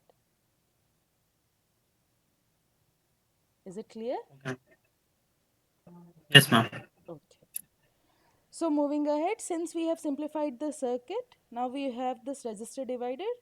We'll simply find this output, right? So how the output will look like, it is 50 parallel 500 divided by 50 parallel 500 plus 50 into Vn, right? Is this clear? How have I written this? This is the simple resistor divider circuit, right? Like voltage divider circuit using resistors. So how Ma'am, much how is... is the 50 ohm and the 500 ohm resistor in parallel? Yeah, so that is what I am saying. When you are going for AC analysis, you put all the DC voltages or DC supplies to ground. This is the way you analyze the circuit. So when there are AC, so when there is AC as well as DC in your circuit, how will you see the impact of AC and impact of DC separately in your circuit? That is the whole idea. So that is what I said. So here also we are using superposition theorem, let's say. So superposition mein what are the two different signals? One is a AC signal, another is a DC signal. So when you are going for a DC signal or DC circuit, a DC signal analysis or DC analysis, you will put your AC signal to ground, or you'll assume that there is no AC signal involved. Clear? But when you are going for AC analysis, then what will you do? You will put all your DC supplies to ground. It is not actually ground. We call it as AC ground. Okay?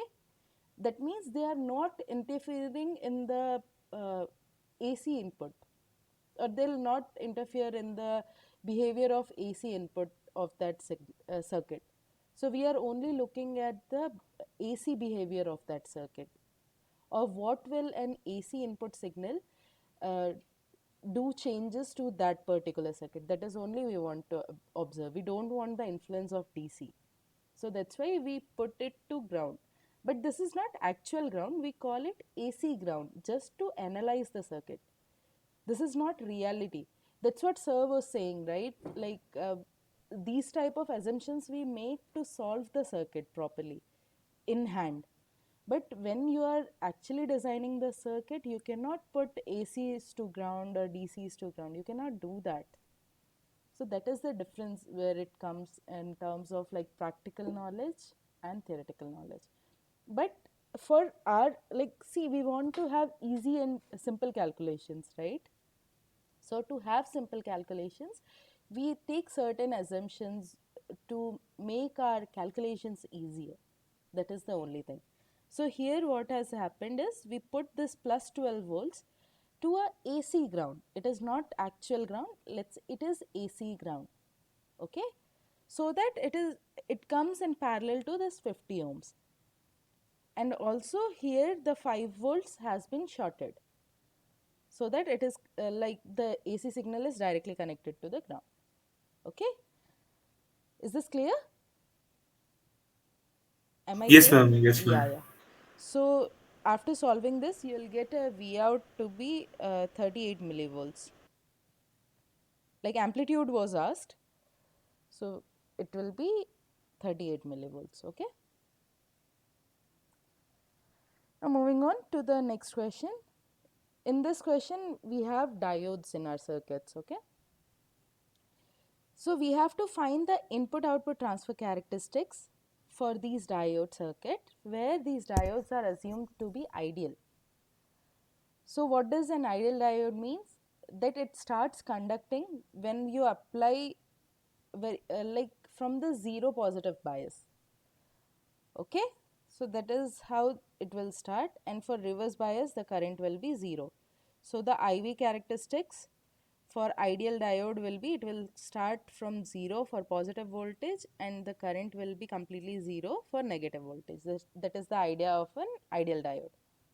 So now here in this circuit we have two diodes, like one with P and N in this form and other in P and N in this form. We have to find out how the output voltage versus input voltage curve will look like. Okay, so for this, let's say this input is actually a sinusoidal. Okay, so then what happens? We see positive as well as negative voltages, right? So first this positive peak is going. So when this positive peak comes, ideally let's consider that V out was, let's say it was 0, because we need to start at some point, no? So let's say it was at 0 voltage. So yeah, so let's say it was at 0 voltage. So now when positive voltage is coming, so this diode will turn on. Okay, so positive V in this direction, positive direction. So when this diode turns on, what will happen? This voltage will come across this output, right? So the voltage will follow the, like output voltage will follow the input voltage. Is this clear? For the first peak, for the first half cycle of your input. Is this clear? Yes, Yes, Now ma'am. coming to the second half, which is negative voltage. Now again considering, let's say this point to be at 0 volts and this point to be at negative potential. So this will make this this diode turn on for peak 2. This was for peak 1, peak 2, this was for peak 1 and this was for peak 2. Okay. So now this diode will turn on. And always keep in mind, diode is always a unidirectional device. So that means the current flows only in one direction. So here the current will flow in this direction, right? So when there is a voltage drop across a resistor, so we say if the current I is flowing in this direction, that means the voltage drop will be like plus minus V out. Okay. But let's say the direction of current changes. So now what happens? The current is going from this to the other side. That means the voltage drop will be like plus minus. So where the current is entering, we mark that terminal as positive, and where the current is leaving, we consider it as negative. Okay. So that's how the current changes. Now here when this diode is on for peak 2, we know that the flow of current will be in this direction. That means the flow has to follow like this, right?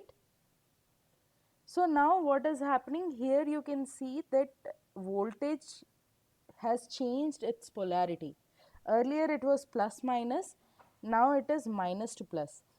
So when you see at this output, what it looks like is that there is a polarity change.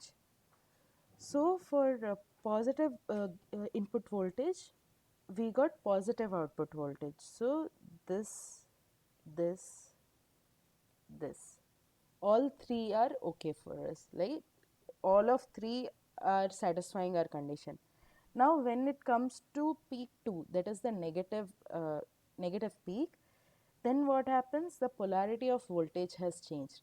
Now look for, okay, where, see here there is no voltage, 0 voltage. That means this is not correct.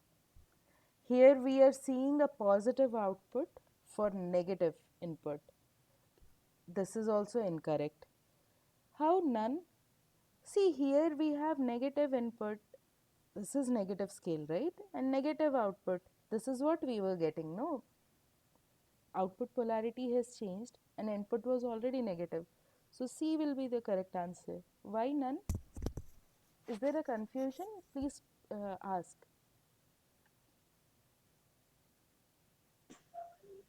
Ma'am, I thought it would be in all positive cycles, the first quadrant. Sorry? It will be all in first quadrant, Why all will be in first quadrant? See here, like up and down of signal.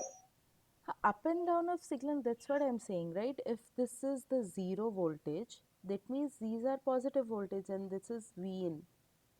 This is V in. So V in has positive as well as negative voltages, and we were looking, so diode turns on and off based on what is the input it is getting, right? Yes, ma'am. Yeah, so that's why now it is clear. Yes, ma'am. So C is the correct answer. Okay. Okay, let's move ahead. So in this sixth question, it is asked that for the circuit, For the voltage across diode, what is the closest option for the voltage across diode obtained after third iteration? Now, why it says third iteration is because actually we need to settle at certain point. So first of all, let's see what is the diode equation. I naught e to the power Vf upon eta Vt. This is the simplified version of diode equation, right? Or otherwise we have minus 1 as a factor, but since minus 1 is very small, so we neglect it. So we'll go for I equal to I naught e to the power Vf by eta Vt. It's given that eta, non-ideality factor, is what I am calling eta, okay? Eta is 1 and I naught has been given to be 10 to the power minus 13 amperes, okay? So now, and Vt has also been given. Vt is 25 millivolts. So if I want to write the expression for Vf, what it will look like, it will be ln I upon I naught eta Vt, right?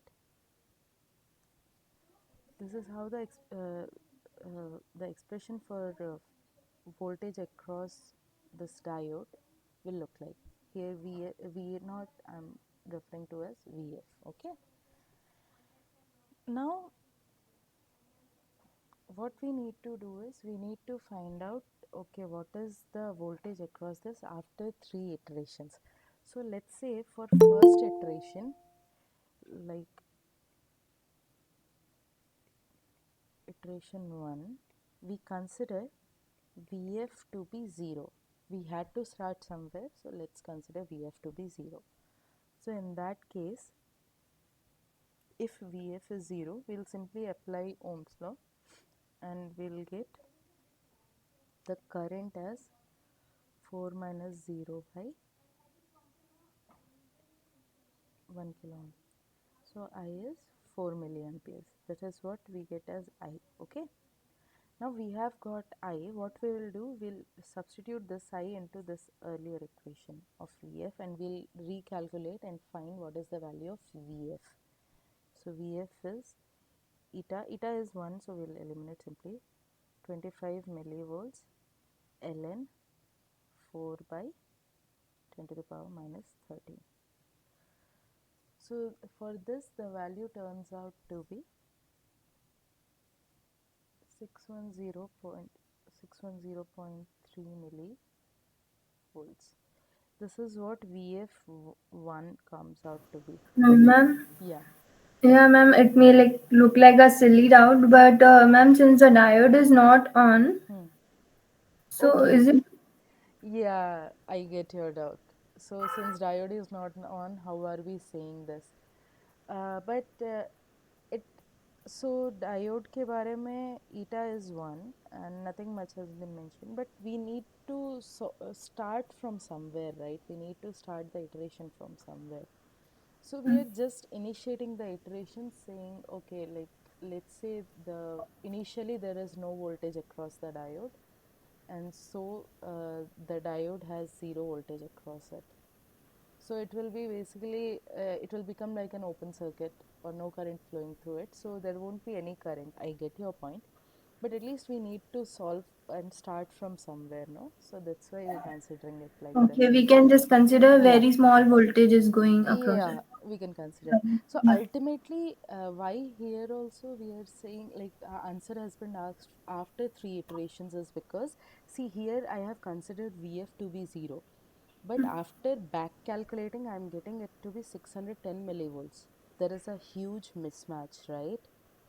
So when our answer is correct, when the Vf that we are using and when we are calculating again and when we are recalculating the Vf using this formula, so here if both the Vfs match, that means your circuit has become stable. Okay? Yeah, yeah. So that's why we are going for this iterative method. So So when you go for iterations and when there is the difference becomes very minute or close to zero, then we say, okay, we have got our result and this is the final state of the diode. Let's say here in our case it is a diode. So this is the final state of the diode. Okay. So that's why Okay, we are got it. going for multiple iterations. Iterative, yeah. Yeah. So now for second iteration, what we will do now, we will just add, now we will consider this voltage that we have calculated, which is 610 millivolts, right? So for iteration 2,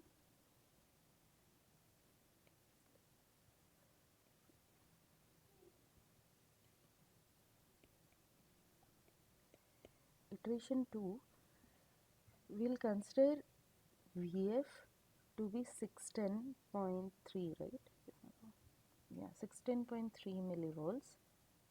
And now I will be 4 minus 0.6103 by 1 kilo ohms. So here again the I will change. So I turns out to be 3.389 milliamperes. And when again we recalculate, now this is second iteration, right? Vf will get 25 millivolts, Ln 3.389 milli upon 10 to the power minus 13. So when we solve this, Vf after second iteration we get it to be 606.16 millivolts. So now can you see the difference? We have come very close to the value.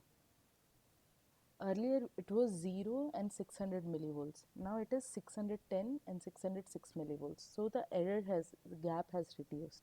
Now let's see what happens after third iteration.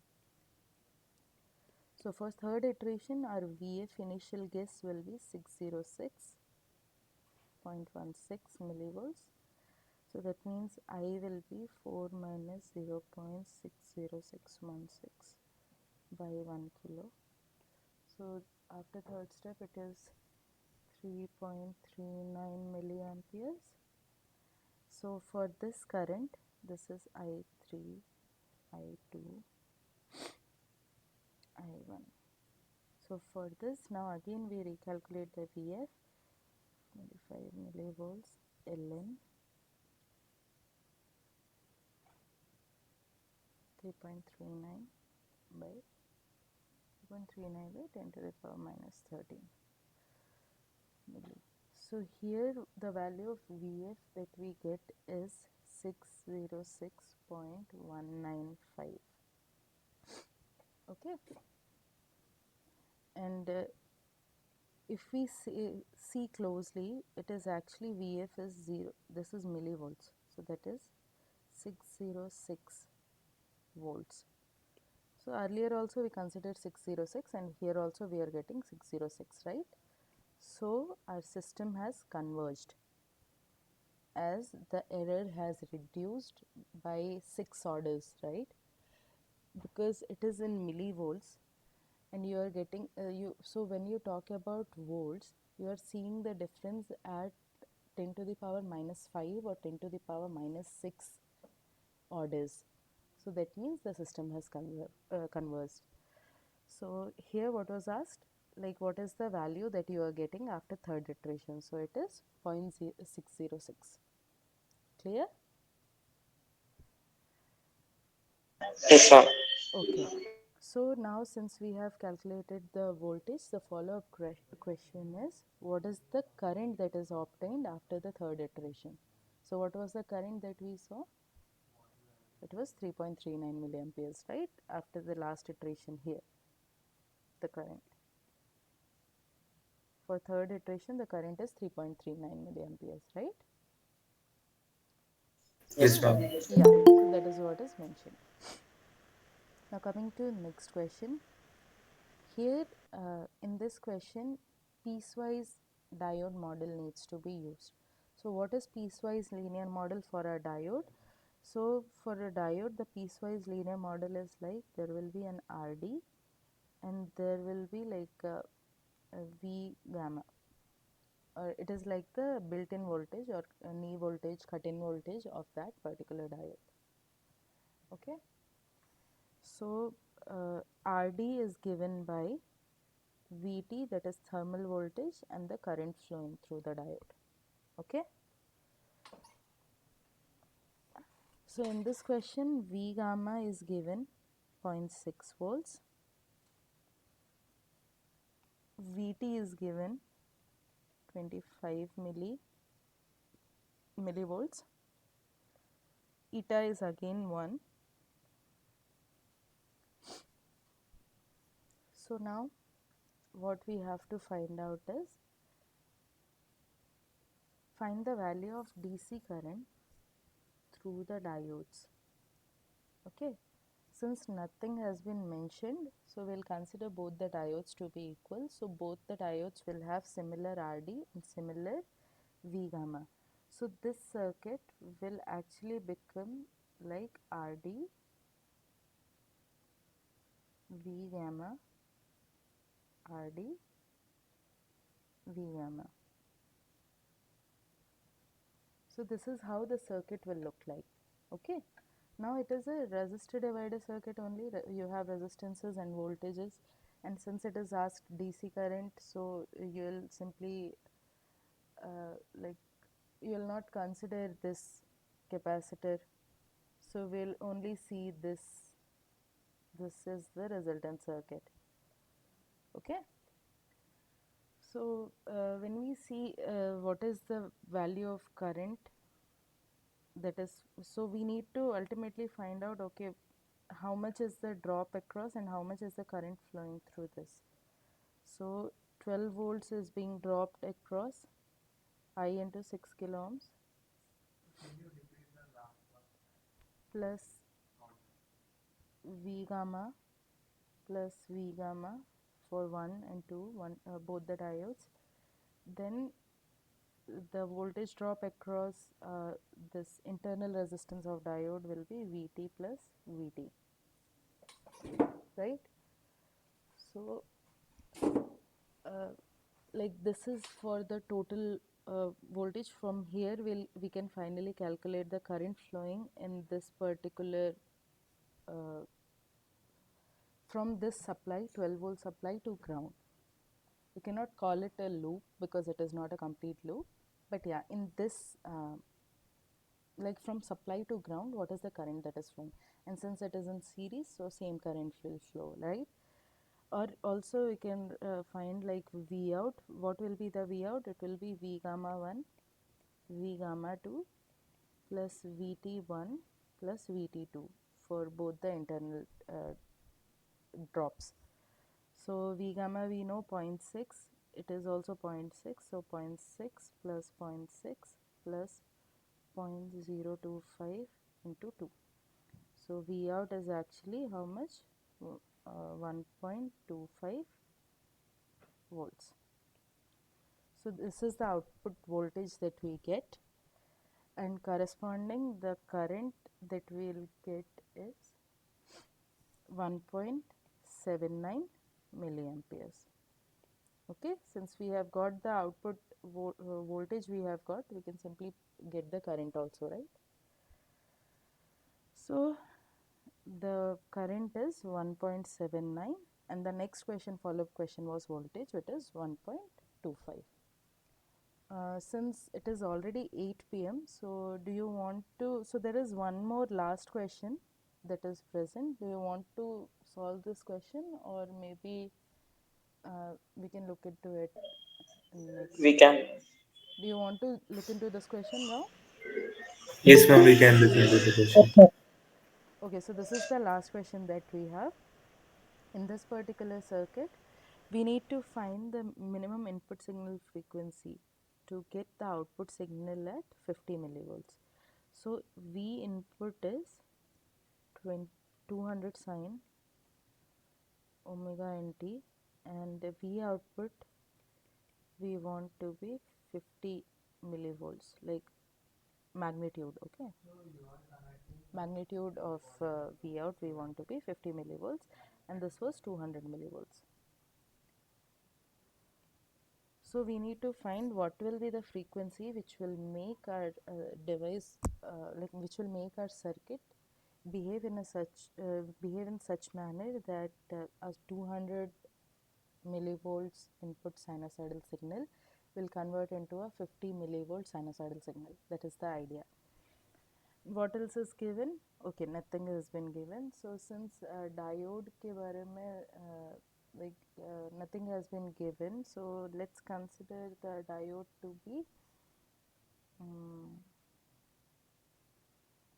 so is this the same circuit? No, is different.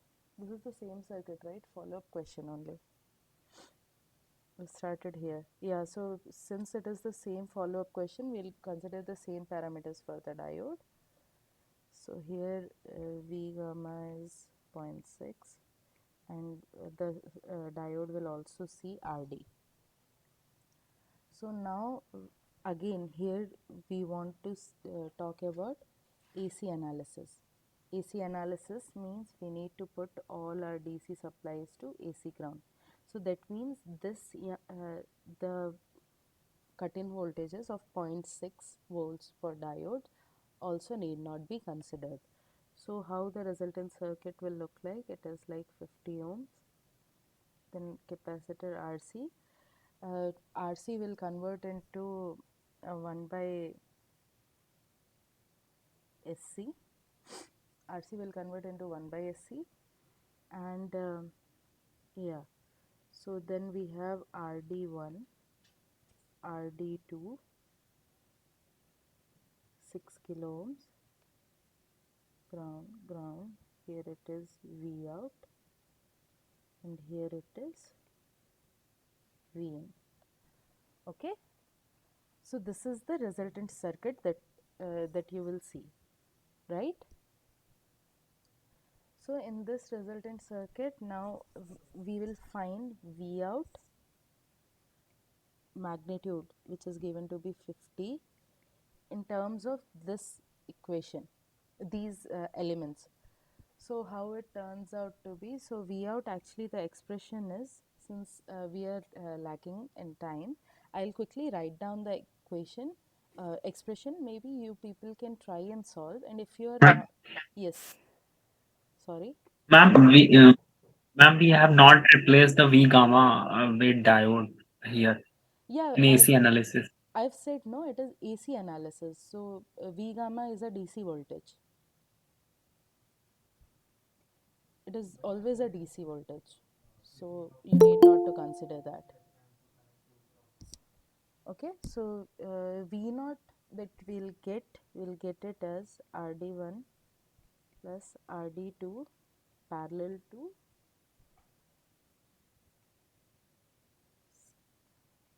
6 kilo ohms divided by RD1 plus RD2 parallel to 6 kilo ohms plus 50 ohms plus 1 by SC. Okay, so now S, we know S equal to J omega, right? And the magnitude of V out has been given. So we need to find the magnitude of V out. Means is expression ka you need to find out magnitude. So how do you do that? 1 upon S plus A. Let's say this is the transfer function that you have. It is T. Now I want magnitude of T. How it will look like? So it is 1 upon root over A square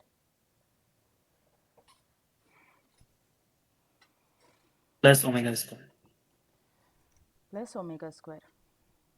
Right? Is this clear to everyone? This is how we find the magnitudes, right? So the same type of structure we can see for V out also, right? Is this clear? Here also we have one single S term. Yes. So in similar way we will solve this, and we'll finally find the V out the magnitude of V out, and we'll equate it with 50 millivolts. So here what is the unknown is this omega, Sj omega, this is the unknown. So this is what you need to find out. So when you equate this with the magnitude, you will get the omega. Is this clear? See, C is also given, all the resistor values are given, Rd we have already calculated. So we simply need to find the magnitude, we need to put all the values, and there will be one variable omega. You solve for that omega and equate it with this 50. So finally what you will get is omega is actually 12.6 kiloradians per second. This is what you should get. So try this out and let me know if you are able to solve it or not. Okay? Ma'am, Yes. can you please share these sheets? Yes, I'll do. Thank And you. you people also will get the access. So I'll share it immediately, and even the YouTube link I'll share, so you can go through the lecture also again. Sure. Okay. Anything else? Any other doubts? Tomorrow also there is a session. If you have doubts, you can ask tomorrow also, right? Okay, so if no other questions, so maybe we can break for today, and we'll meet you tomorrow. See you Okay, ma'am. all. Thank you so much, ma'am. Thank you. Thank you, ma'am. Thank you. Thank you for joining. Thank you, ma'am. Thank you. Have a wonderful day. Okay. Bye bye, everyone.